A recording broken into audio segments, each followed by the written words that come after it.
Pittsburgh has some of the most affordable housing in America right now. You already know that. But here's what nobody really tells you. Some of the cheapest homes on the market in Western Pennsylvania could cost you more than a house twice the price. And I'm not talking about a bad paint color or ugly carpet. I'm talking about hidden dangers sitting underneath the foundation, inside the walls, and on that hillside behind the house that could drain your savings or wreck your investment, and in some cases, make the home unlivable. If you're buying a home in Western Pennsylvania in 2026, stick around because I'm going to walk you through the 5 types of houses that you should never buy in this part of the state, and more importantly, how to spot them before you sign on that dotted line.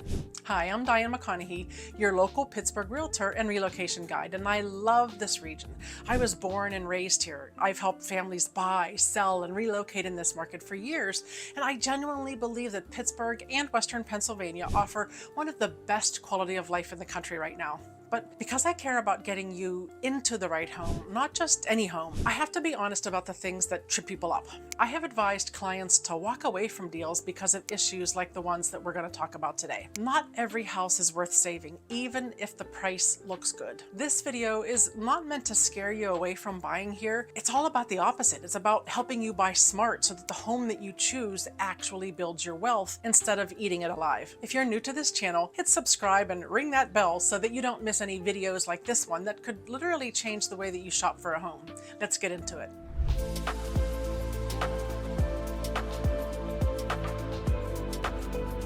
This is one that shocks people, especially if you're moving here from out of state. Western Pennsylvania has a long, deep history of coal mining. For over a century, miners dug tunnels and shafts underneath neighborhoods, towns, and farmlands across the region. A lot of that mining happened before 1940, and when the mines closed, many of those tunnels were just left behind underground. And here's the problem. Over time, those old mine tunnels can collapse, and when they do, the ground above them sinks or shifts. That's what's called mine subsidence, and it can crack your foundation, split your walls, buckle your floors, and in the worst cases, make your entire home structurally unsafe. According to the Pennsylvania Department of Environmental Protection, there are over 5,000 abandoned mines in Pennsylvania, with many structures at risk of mine subsidence right now. That's not a small number. I've been in this business long enough to have seen what mine subsidence looks like up close. In places like Lincoln Place right here in Pittsburgh, mine subsidence damaged a VFW building and 10 surrounding homes all at once. Cracks appeared in their walls, their floors, and ceilings, seemingly out of nowhere.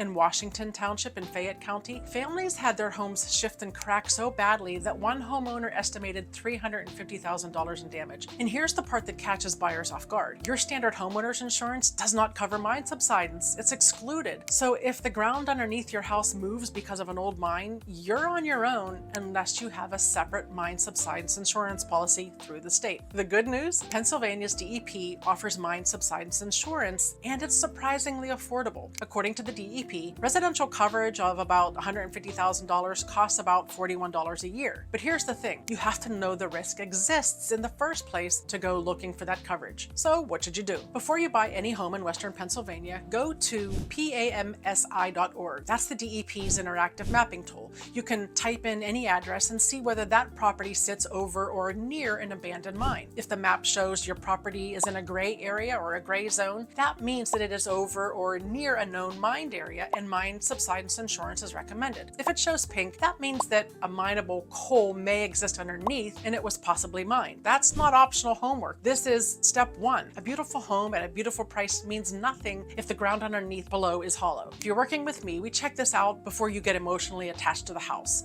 I don't let buyers fall in love with something that could literally shift under their feet.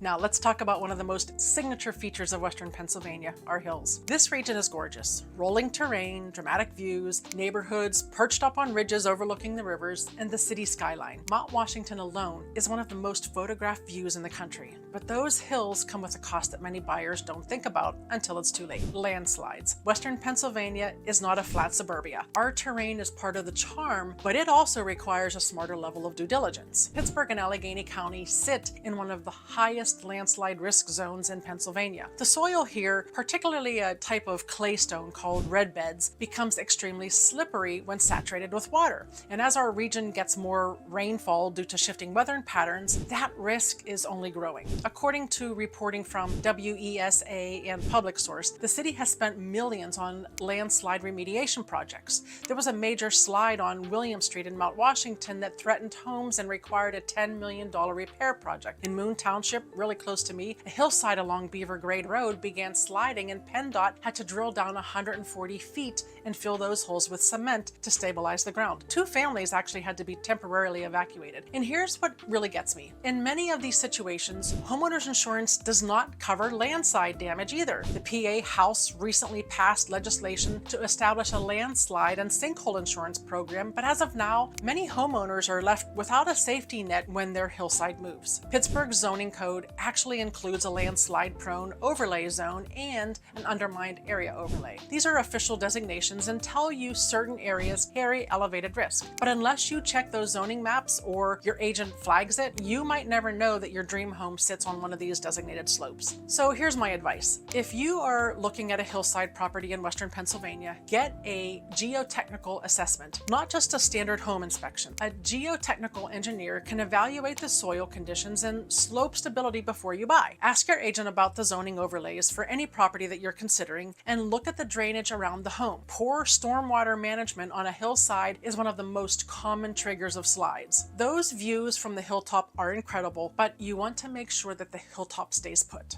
Now, speaking of transitions, let's move from what's underneath the house and the hillside behind the house to what's hiding inside the walls, because this one catches so many buyers in our region off guard. Western Pennsylvania has some of the oldest housing stock in the country. According to the Pennsylvania Housing Action Plan, more than half of the state's housing stock is over 50 years old, but in Pittsburgh specifically, it's even more dramatic. According to a report from governing.com citing local data, just under half of Pittsburgh's housing units were built before 1940. Nationally, that ratio is about 1 in 10, so that means that buying in Pittsburgh is different than buying in Phoenix or Dallas. You're not just buying square footage, you're buying history, and history requires inspection strategy. That's a huge difference. And it means when you're house hunting here, you are very likely looking at homes that are 80, 90, or even 100 plus years old. Now, there's nothing wrong with an older home. Some of the most beautiful character-filled homes in this region are older ones. Gorgeous woodwork, original hardwood floors, solid brick construction. There's a reason why people fall in love with these houses. But there are specific hazards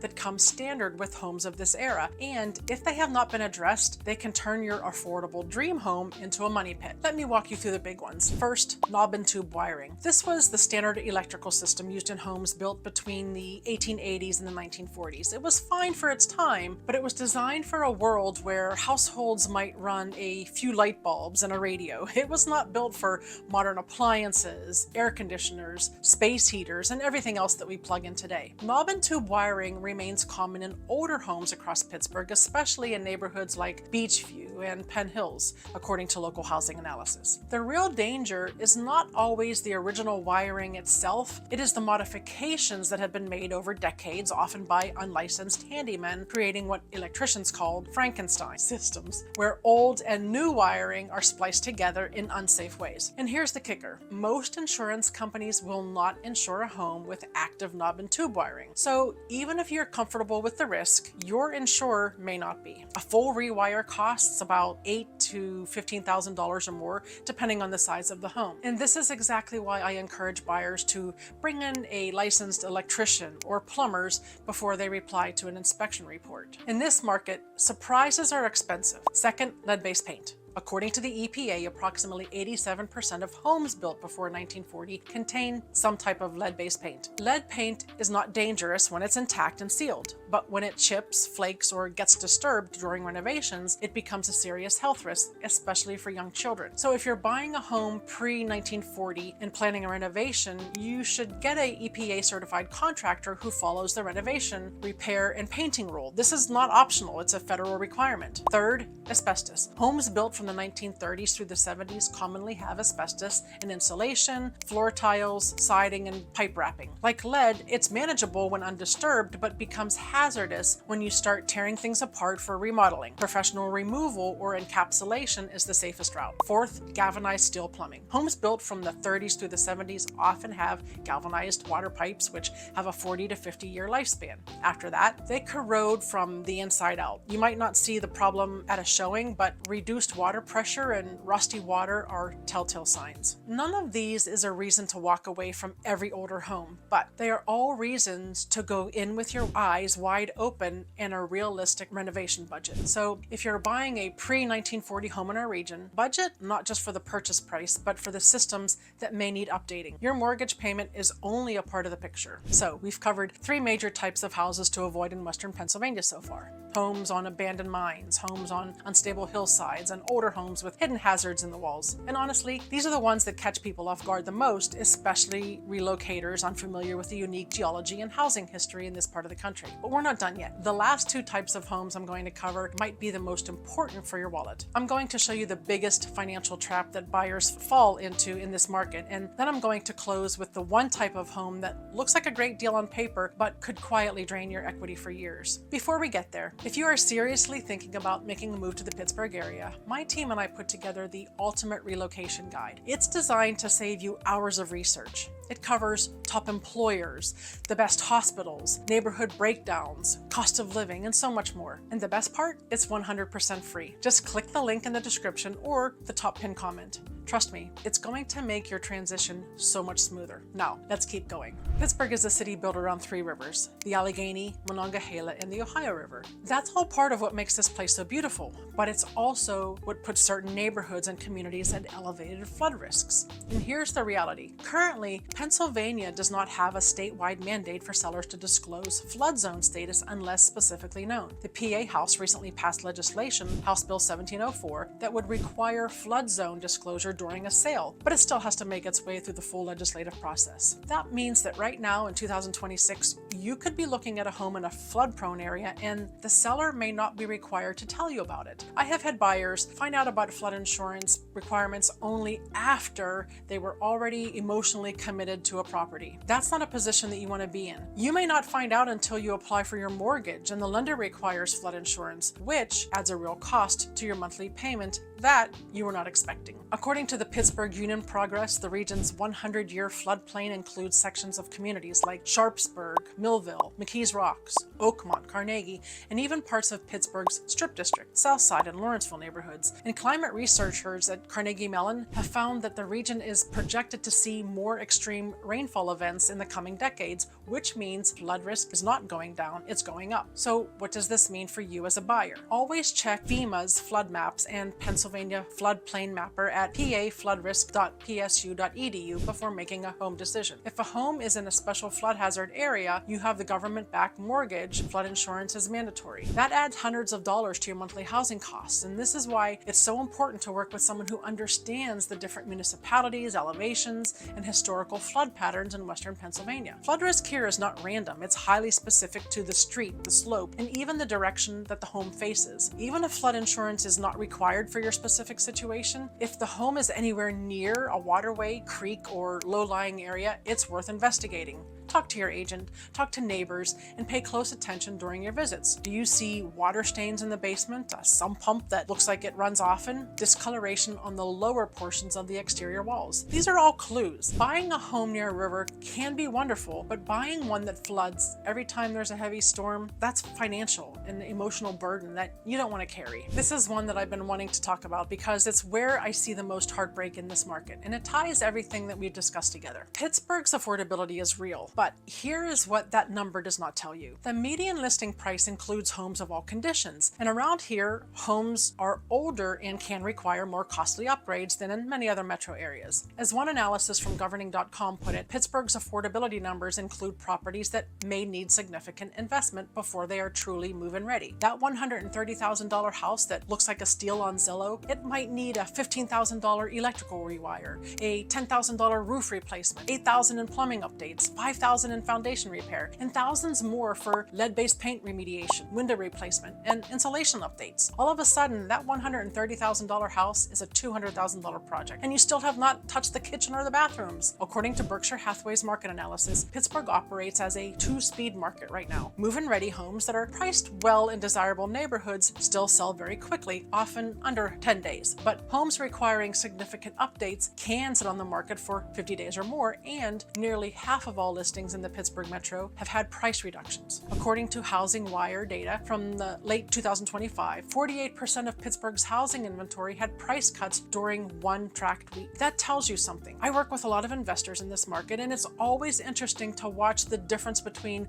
the seasoned investors and the newer ones. The seasoned investors dig into the numbers immediately. The newer ones sometimes assume that the issues are minor and underestimate what it really takes to bring a property up to standard. That's where the money pits are born. I try to do as much fact-finding as possible before we even tour a property so that my clients understand what they might be walking into before they get emotionally involved. In Pittsburgh especially, when a house is priced significantly below neighborhood average, there's usually a reason. And my job is to figure out what that reason is before my clients write an offer. The homes that are lingering, many of them are the ones that need the most work, and sellers know it. Now, I'm not saying that you should never buy a fixer-upper. Some of the best deals in this market are homes with great bones that just need some love. But there is a difference between a smart renovation project and a money pit. I have had a conversation with buyers 6 months after closing who realized the renovation budget doubled. That's not building wealth, that's playing defense. A smart fixer-upper is a home where you know exactly what needs to be done. You have gotten professional inspections and contractor estimates before closing, and the numbers still work in your favor. A money pit is a home where you buy based on what the low price tag alone and discover the problems after the keys are in your hand. Here's my rule of thumb. Before you buy any older home in Western Pennsylvania, get a full home inspection and then go beyond. Get a licensed electrician to evaluate the wiring, a plumber to scope the pipes. If you are on a hillside, get a geotechnical assessment, and if you are in a known mining area, check DEP's mine maps. And always